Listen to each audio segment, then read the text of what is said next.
So now, since we finished most of the difficult operations or most of the different operations compared to the simple math, let's move on to comparisons. Now, first of all, we need to think on what is the result of doing a comparison. Well, usually the result is true or false, and I will prove you this. So if x is equal to 5 higher than 4, this statement is true because 5 is higher than 4. Then let's write print x. So now if I print x, I'll get true because x here is assigned to a Boolean variable. X can be either true or false because 5 is either higher than 4 or it's not higher than 4. They're just options. Then you can also do a different comparison by writing 5 not equal to 4. And this means not. So is 5 not equal to 4? Yes, it is. For that reason, our answer is true.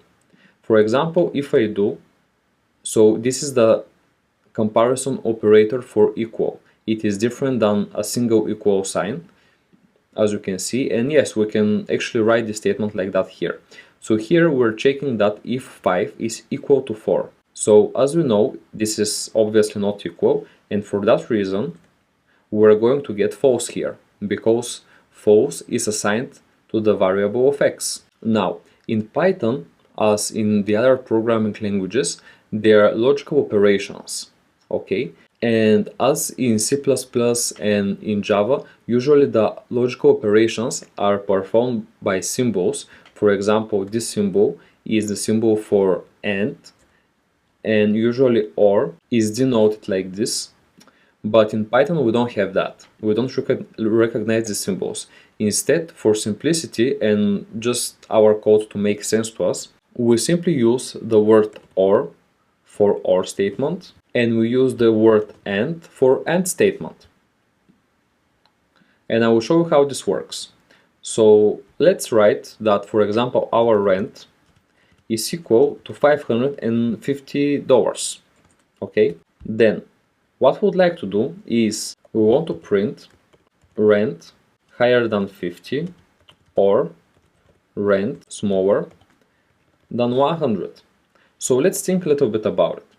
Is our rent higher than $50? Yes, it is. Is our rent smaller than $100? No, it is not. But since here we have the OR statement, this means only one of these statements needs to be true for the whole line to be true, because this is OR, right? So if I run the code now, you can see that the final result here is true, because one of the statements here is true. Okay, let's change this word to AND. So when you write AND, this means that both of the statements have to be true, right? So both the rent should be higher than 50 and both the rent should be smaller than 100. But since our rent is not in the range between 50 and 100, then this statement should be false. So let's run the code and you can see that our result here is false. For example, if I do that I would like my rent to be smaller than 1000, okay, since it is 550, then we get the result true, because both of the statements in the AND logical operation are equal to true. Then the whole line is true. You can add as many conditions as you want. So I can even add one more condition. Rent shouldn't be equal to 400. And this again will be true because our rent is not equal to 400. So you can see that now in the results we're getting true because all of our AND statements are true. And we can continue like this until we finish with our ideas for what logical operations to add.